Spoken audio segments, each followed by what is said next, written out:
Assalamualaikum warahmatullahi wabarakatuh. Baik, kali ini saya akan mempresentasikan tentang kinematika bagian kedua.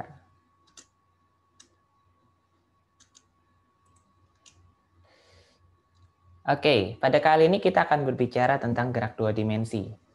Apakah itu gerak dua dimensi? Gerak dua dimensi adalah gerak yang terjadi pada bidang datar.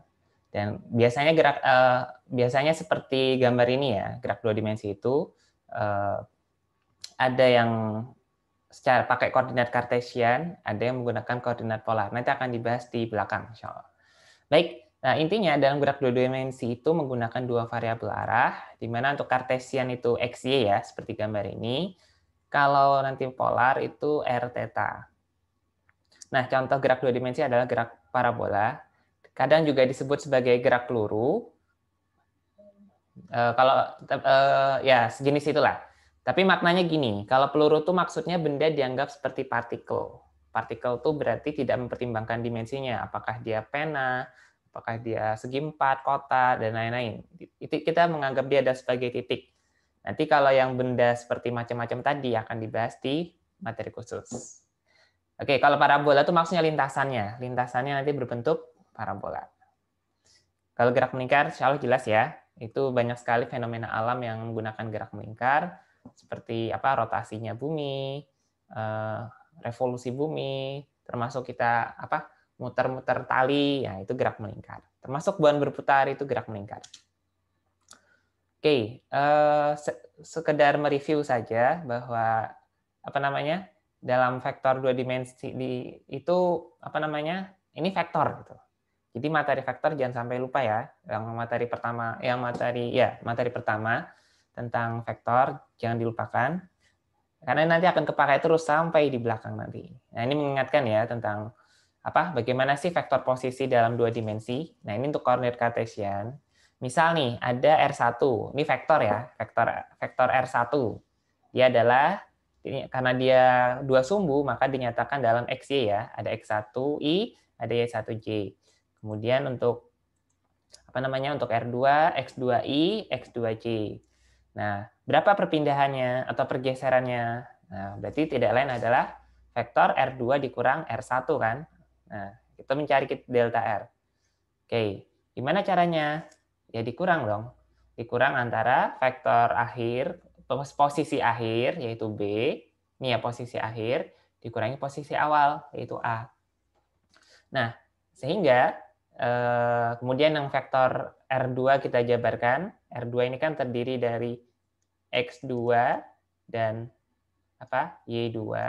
Sementara untuk R1 itu, saya ganti pena. Untuk R1 itu menggunakan X1, Y1 ya. Oke, X1, terus ini Y1.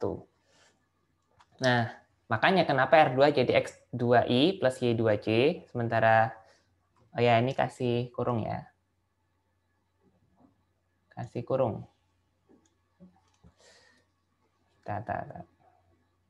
Kurang pas. Ya, dikasih kurung biar nggak keliru memahami. Oke.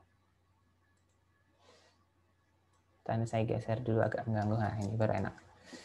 Ini X1I, Y2, Y1J. Oke, itu ya. Ini dikurang. Oke, kemudian kita kumpulkan yang sejenis X dengan X, Y dengan Y. Oke, ini plus ya. Nah, delta XI plus delta XJ. Maaf, sedikit koreksi. Oke, ini ya, jadi tentang pergeseran. Jadi yang X dikurang X, yang Y dikurang dengan Y. Nah, itu maksudnya dua dimensi ya. Jadi ada I, ada J, diselesaikan masing-masing.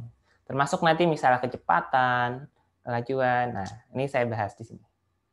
Kecepatan juga sama. Ini sama kayak materi sebelumnya ya. Cuman di sini maksudnya penekanannya adalah dua dimensinya. Jadi kalau dua dimensi, nanti diturunkan masing-masing yang kecepatan sesar ini.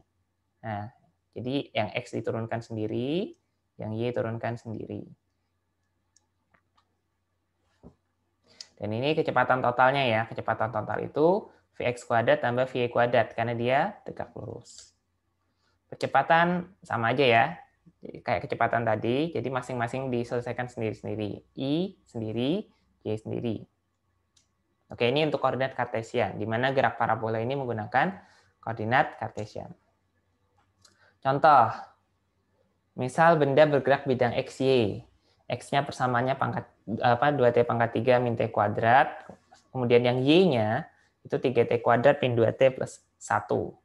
Tentukan komponen kecepatan masing-masing arah, besar kecepatan pada saat T sama dengan 1, waktu ketika kecepatan 0, percepatannya, dan waktu ketika arah A sejajar dengan sumbu Y. Kita bahas satu-satu. Nyari Vx berarti turunkan ya. Nah, di mana X-nya tadi apa persamaannya?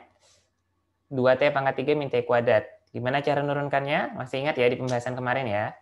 Maka hasil akhirnya adalah 6T kuadrat min 2T. Yang Y, kita pakai persamaan ini. Yang Y sendiri, yang 3T kuadrat min 2T plus 1 diturunkan.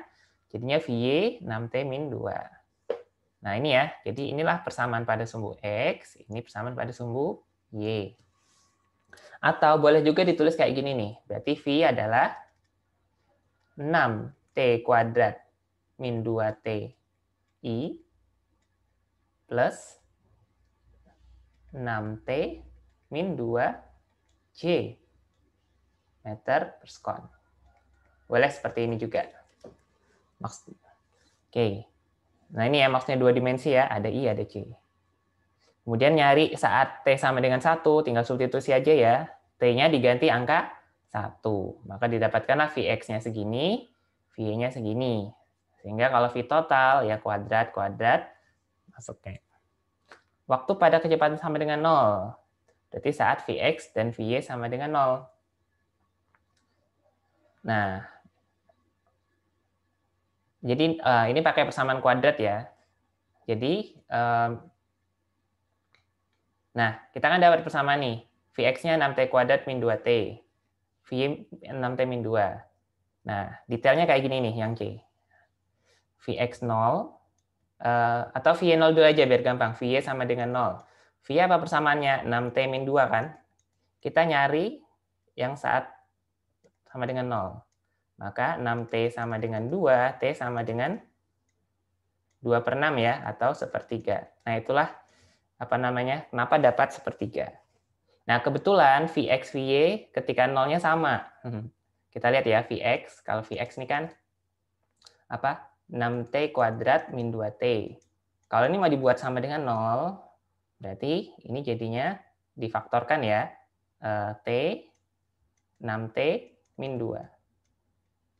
Nah, kalau X ini ada dua waktu dia mengalami 0, yaitu saat sama dengan 0, ini ya. Yang kedua adalah saat 6T min 2 sama dengan 0. Nah, ini balik seperti yang Vy tadi. Makanya dapatkan T sama dengan sepertiga. Yang beririsan keduanya, ya inilah yang sepertiga. Oke, selanjutnya pertanyaan D, cari percepatannya. Kalau percepatan berarti turunan dari kecepatan. Kita turunkan sekali lagi yang V, maka diperoleh 12T min 2. Nah, detail cara penurunan dilihat lagi ya di video diskusi atau di video kedua. Nah, jadi memang ini akan selalu nyambung. Kemudian arah A sejajar sumbu Y berarti itu saat AX sama dengan 0. AX sama dengan 0, apa namanya? Ini ya persamaan AX ya. AX-nya AX itu kan persamaannya kita dapatkan 12T min 2. Ini mau dibuat 0 nih. Ya sudah, berarti T-nya 12T sama dengan 2, makanya T sama dengan 1/6. Oke, ini salah satu contoh yang apa namanya?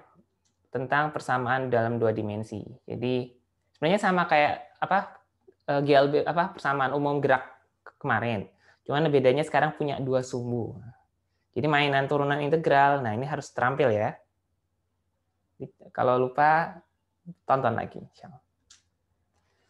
Oke, selanjutnya kita ke gerak parabola. Tadi ya, jadi gerak parabola itu gerak yang berbentuk parabola. Nah, apa cirinya?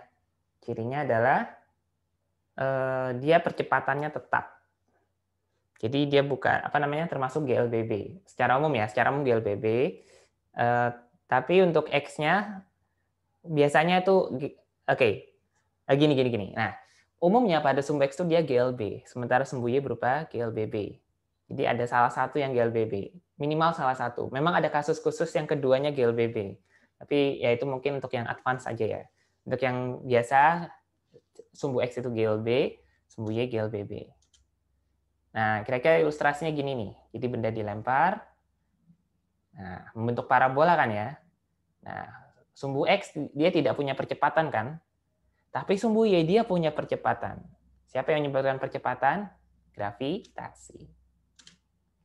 Nah, inilah komponen gerak dalam parabola.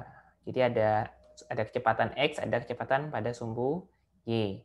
Makanya dinyatakan seperti ini ya, kecepatan V0 adalah V0 XI tambah V0 YJ. V0 maksudnya kecepatan awal. Jadi kecepatan saat masih di titik sini nih, di titik titik pangkal ditembakkan itu. Nah, bagaimana cara nyari V0x? Kalau ada V-nya, nah ini pakai V0 cos theta. Ingat lagi trigonometri ya. Jadi kalau ada gini, nah maaf, kurang rapi. Nah, saya hapus saja.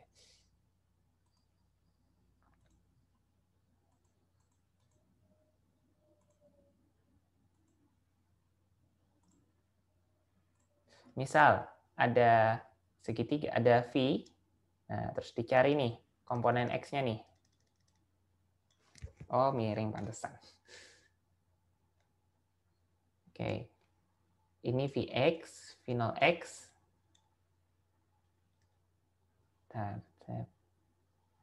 Kemudian ini ada V0y. Ini ada V, ini theta. Nah, maka berlakulah yang ini nih.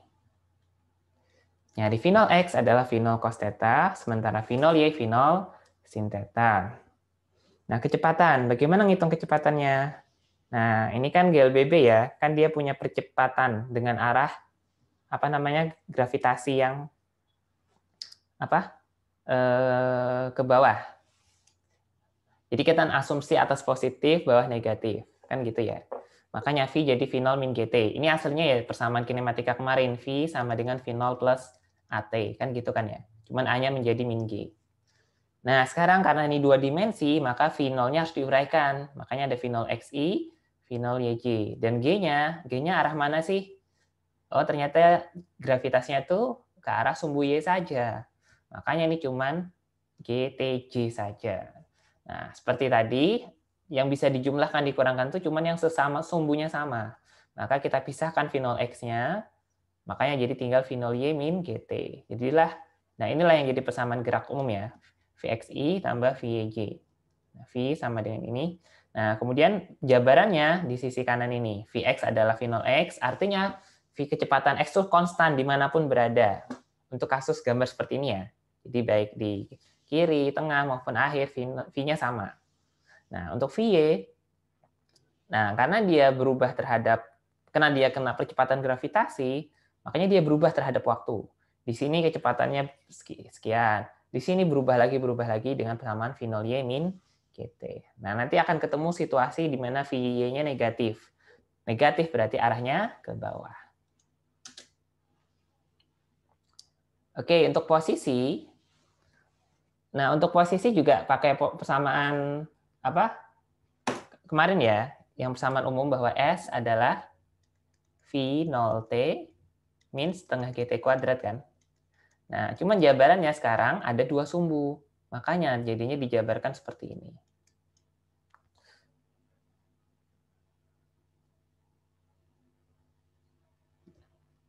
Oke, oh ini ketinggalan kali T ya. Yang V0X, ini dikali T maksudnya, dikali T. Oke. Nah, jadi dijabarkan gini ya. V0XI tambah V0YJ T min setengah GT kuadrat. Yang V0XI dikali T tetap. Terus yang ini V0Y, ini kali T juga ya ketinggalan ya, maaf. V0YT min setengah GT kuadrat. Oh, ini ketinggalan lagi. Maaf. Oke. Nah, inilah persamaan Y. V0YT min setengah GT kuadrat.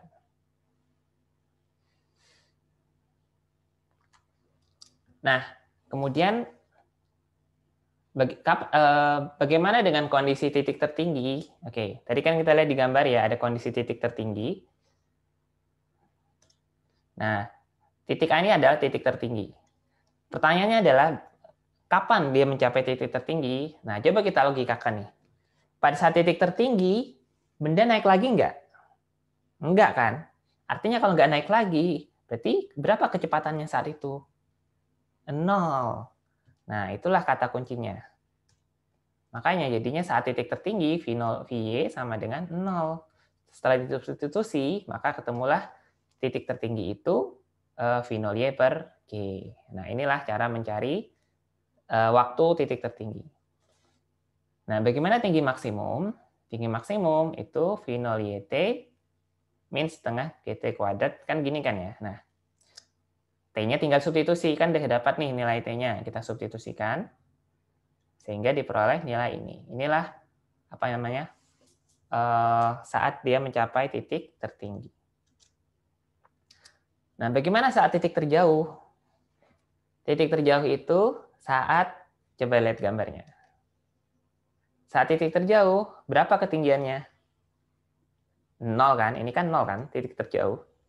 Nah, kata kuncinya itu. Jadi fisika itu, fisiknya di situ. Fenomenanya apa, baru kita pikirkan persamaan apa yang cocok. Nah, itulah apa namanya, analisisnya tuh di situ. Saat titik terjauh, oh ternyata Y-nya 0. Ya, masukin Y sama dengan 0. Kita substitusikan ke apa namanya? Nah, oke. Kapankah dia mencapai Y sama dengan 0? Nah, itu tidak lain adalah 2 kalinya Tmax. Coba perhatikan. Ini simetris. Jadi ke sini butuh waktu T, maka ke sini juga butuh waktu T. Nah, itulah kenapa bisa kita dapatkan langsung titik terjauh itu adalah 2 kali Tmax. 2 Tmax. Sebenarnya ada cara lain sih, pakai persamaan ini. Persamaan yang Y. Y kan tadi kita dapatkan V0YT min setengah GT kuadrat. Ini kan ya. Ya ini kita masukkan 0, kan berarti V0YT min setengah GT kuadrat, kan gini. Maka pindah ruas, berarti setengah GT kuadrat sama dengan V0YT. Ini kan ya. Nah, kita coret satu, nggak apa-apa dicoret karena T pertama itu adalah saat mula-mula. Kalau dicoret, berarti kita tinggal dapat T terakhir. Nah, maka kita dapatkan T adalah pindah ruas, berarti V0Y, terus apa? G-nya pindah ke bawah. Nah, 2-nya karena setengah ini biar ke kanan, berarti dari bawah pindah ke atas. Nah, inilah datangnya. Ini cara lain ya. Kenapa dapatnya nilai segini? Bisa pakai 2 Tmax, T tertinggi ya, ya tertinggi. Bisa juga pakai persamaan yang ini. Nah, tapi intinya nanti dapat nilai segini.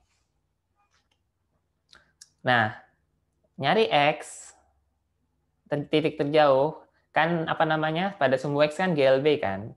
Makanya X itu adalah V0X kali T. Nah, ini pakai simbol R, tapi maksudnya X ya.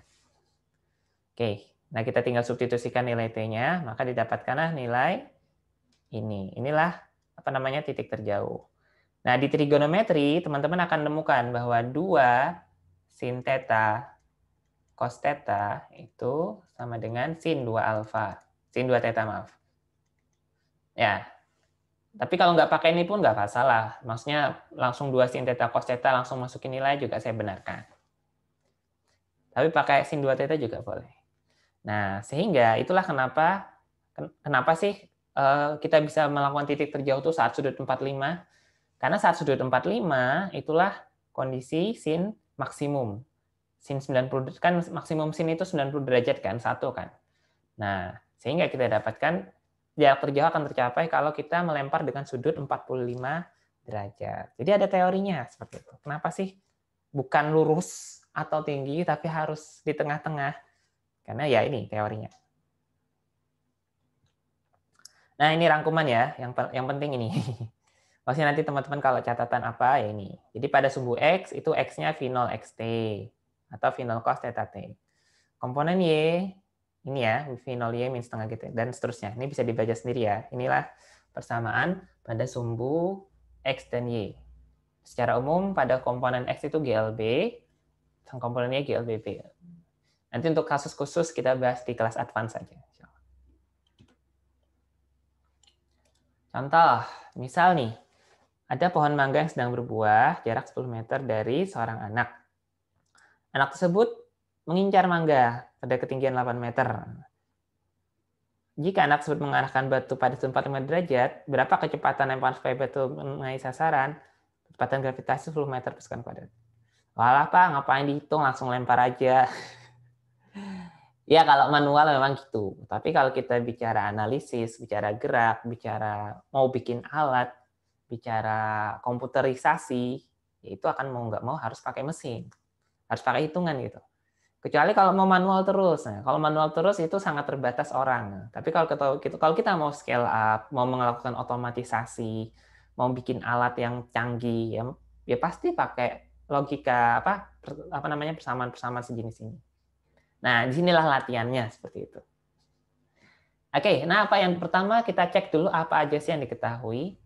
Oh, jaraknya 10 meter, terus tingginya 8 meter, sudutnya 45 derajat, G-nya 10 meter per sekon. Nah, kemudian kan katanya sudutnya 45 nih, dikunci nih. Maka V0 X, ya V0 cos 45, V0 Y, V0 sin 45. Oh, ini kedouble nulis ya, ini sama. Kedouble, nggak usah ini. Oke. Nah, untuk jarak, kan X sama dengan V0 X kali T ya. Nah, ini ada X-nya ketinggalan nih, V0 X kali T. Yaudah kita masukin setengah akar 2 V0 kali T. Maka yang kita dapatkan T-nya adalah 20 per akar V0 akar 2. Sedangkan Y, itu V0 Y kali T, min setengah GT kuadrat. Substitusi juga, Y-nya 8, masukin nilainya. Nah, nanti ada persamaan apa? Pakai V0 kan ya. Jadi gini prinsipnya. Kalau ada dua variabel yang tidak diketahui, cukup dua persamaan untuk menyelesaikannya.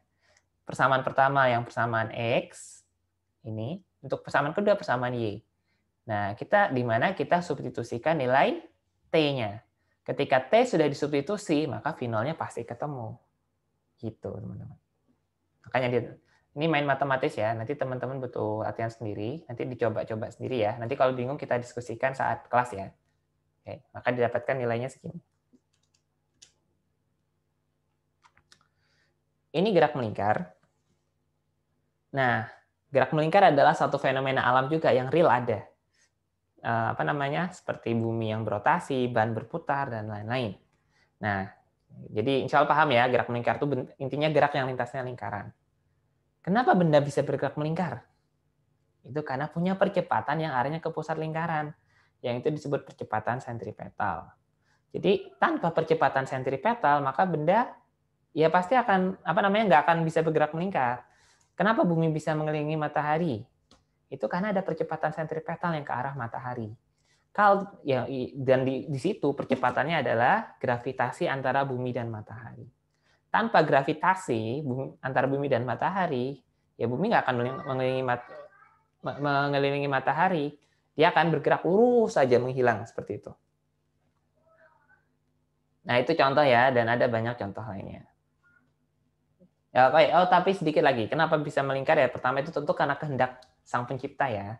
Nah, cuma di sini kita membahas bagaimanakah mekanisme yang Sang Pencipta buat gitu untuk pergerakan benda-benda tersebut.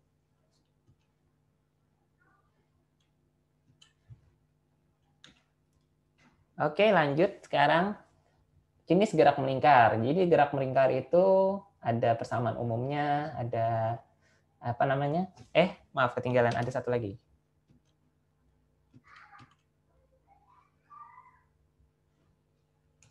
Ini koordinat polar. Oke, maaf, ada yang ketinggalan. Untuk memudahkan perhitungan, maka gerak ini menggunakan koordinat polar, bukan XY. Kenapa, Pak? Ya karena malah sulit gitu kalau pakai XY. Kalau pakai XY kan X-nya berubah-ubah terus tuh. Y-nya juga berubah-ubah terus. Susah ya. Makanya di sini lebih mudah kita pakai koordinat polar. Nah, apa itu koordinat polar? Nah, ini. Jadi koordinat polar itu koordinat yang apa namanya? Menyatakan benda dalam R dan theta. Jadi R itu posisi dari pusat ke sini itu R, theta itu sudut tempuhnya. Nah, jadi inilah variabel yang nanti akan ada di dalam koordinat polar. Bukan untuk mempersulit, tapi justru biar bisa dikalkulasi dengan mudah. Nah, di sini kelihatan ya bahwa R itu adalah X kuadrat plus Y kuadrat. Theta itu sebenarnya tidak lain adalah tan min 1 atau arkestan dari Y per X. Ya, ini kalau mau substitusinya ya, gimana sih substitusi XY menjadi R theta? Seperti ini. Oke, anyway, kembali. Jadi inilah variabelnya ya. Ada istilahnya jari-jari, ada sudut. Nah, untuk sudut kita akan menggunakan radian. Di mana konversinya itu 360 derajat sama dengan 2 pi radian. Jadi misal kita punya 90 derajat sih. Punya 90 derajat. Nah, itu berapa radian? Itu tidak lain adalah 90 derajat kali 2 pi per 360. Coret-coret. Jadinya seperempat ya. Seperempat ini jadinya setengah pi radian. Buat apa, Pak? Nah, ini nanti biar gampang gitu. Biar gampang menghitung lintasannya. Nah, oke, nanti akan saya bahas lebih lanjut di akhir. Tapi yang jelas, sudut yang kita pakai adalah radian. Jadi bukan lagi derajat, tapi pi radian. Nanti ada istilah kecepatan sudut, maksudnya itu kecepatan melingkarnya lah seperti itu. Jadi yang apa namanya bukan lagi pakai meter per sekon untuk kecepatan sudut ini, tapi nanti pakai radian per sekon. Karena kan kita pakai satuan derajat. Maksudnya satuan radian. Ya, inilah kecepatan sudut. Ada percepatan sudut. Nah, nanti ada percepatan sentripetal. Tadi percepatan sentripetal apa, Pak? Itu yang arahnya ke pusat rotasi. Jadi AS itu arahnya ke sini ya. Nih. Nah, ini AS. AS itu arahnya ke sini. Kalau tangensial itu arahnya ke sini. Ini AT. Saya nggak kelihatan ya, saya.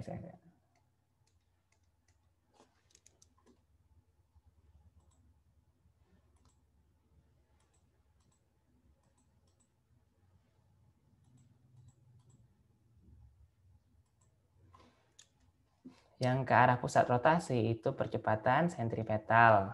Yang arahnya melingkar itu namanya tangensial. Percepatan total, nah ini kan dua percepatan dua sumbu ya, tinggal apa Pythagor akar dari AS kuadrat tambah T kuadrat. Nah, sekarang kita ke jenis gerak melingkar. Seperti gerak lurus, gerak melingkar juga ada persamaan umumnya, ada gerak melingkar beraturan, ada gerak melingkar berubah beraturan. Nah, seperti kemarin ya, kita pakai turunan integral lagi. Nah, di mana omega itu adalah d theta dibagi dengan dt. Atau dalam bentuk integral, theta adalah integral omega dt. Persamaan pertama. Untuk kedua, percepatan sudut itu tidak adalah d omega dt. Atau omega itu adalah integral alfa dt. Nah, nanti ini akan sama kayak sebelumnya. Nanti saya bahas di akhir aja ya, untuk contoh soal yang kayak gini. Selanjutnya gerak melingkar beraturan, itu lintasan gerak yang tidak punya percepatan tangensial. Gerak yang kecepatan sudutnya tetap. Maka dia punya kecepatan sudut tetap. Sehingga geraknya teratur. Kecepatan tetap dan arah selalu menyinggung arah lintasan rubah. Nah, percepatan sentripetal, apa sih persamaannya percepatan sentripetal? Oke, percepatan sentripetal itu tidak lain, rumusnya adalah V kuadrat per R. Atau boleh juga omega kuadrat kali R. Sama.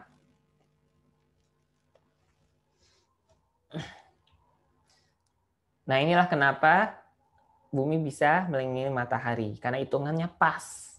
Sehingga dia bisa persis tidak sampai nabrak matahari, tidak juga pergi menghilang gitu, menjauh sampai kita kedinginan karena terlalu jauh dari matahari. Karena pas itulah percepatan sentripetal dan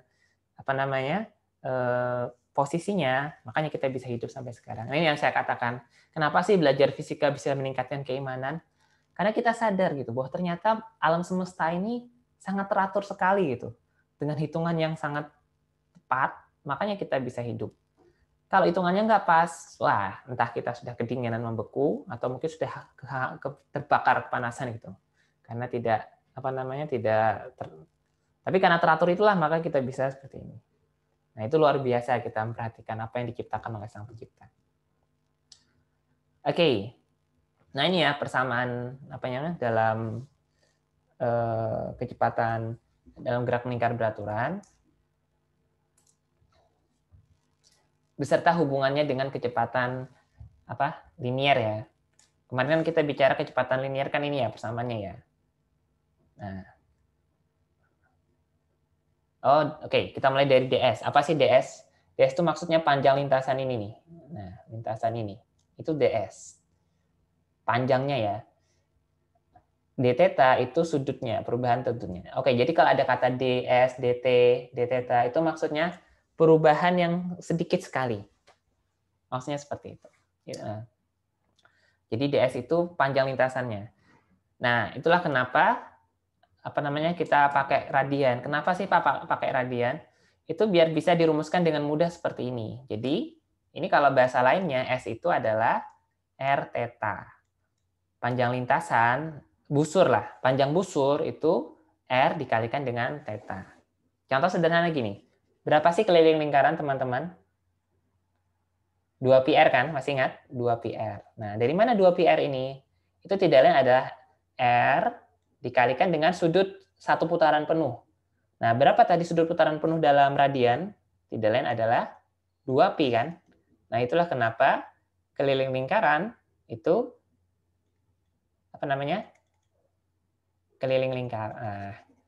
keliling lingkaran itu 2πr. Dari situ datangnya.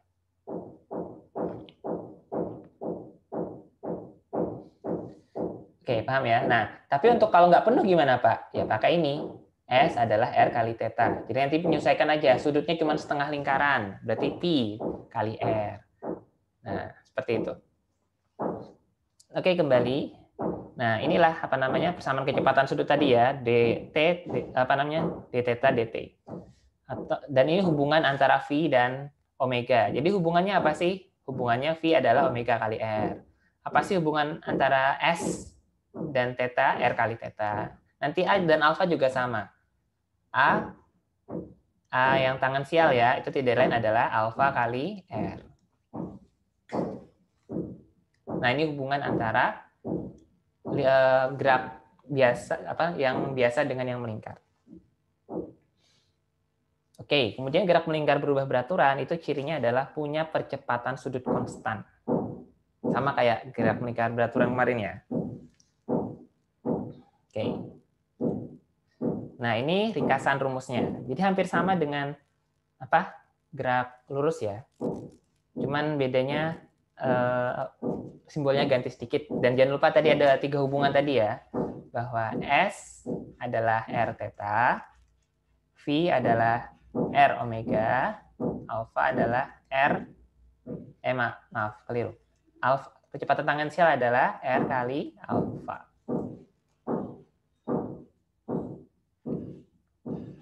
Oke, untuk lainnya sama. Ini kan persamaan 1 ya, persamaan 1 kinematika. Ini persamaan 2. Cuman ada X0-nya. Kalau nggak pakai X0, ya langsung V0T plus setengah T kuadrat. Ini persamaan 3. V kuadrat, V0 kuadrat plus 2. AS ya, ini keliru ini. 2AS. Ini bukan T, tapi 2 alfa theta.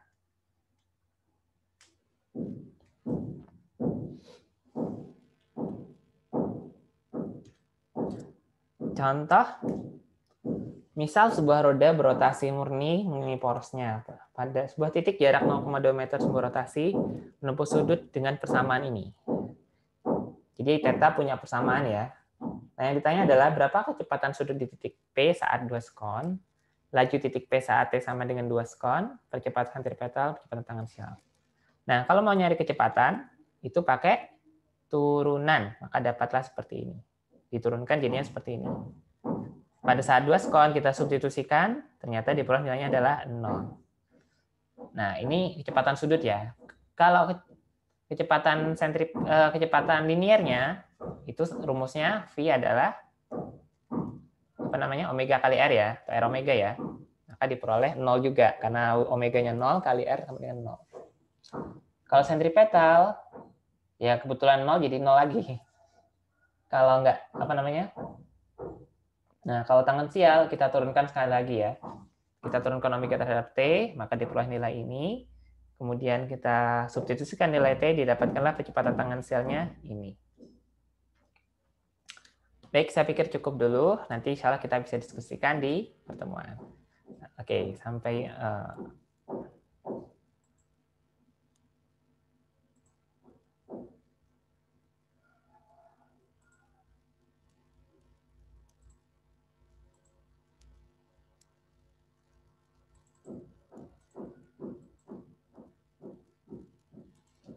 Oke, sampai jumpa di video selanjutnya. Assalamualaikum warahmatullahi wabarakatuh.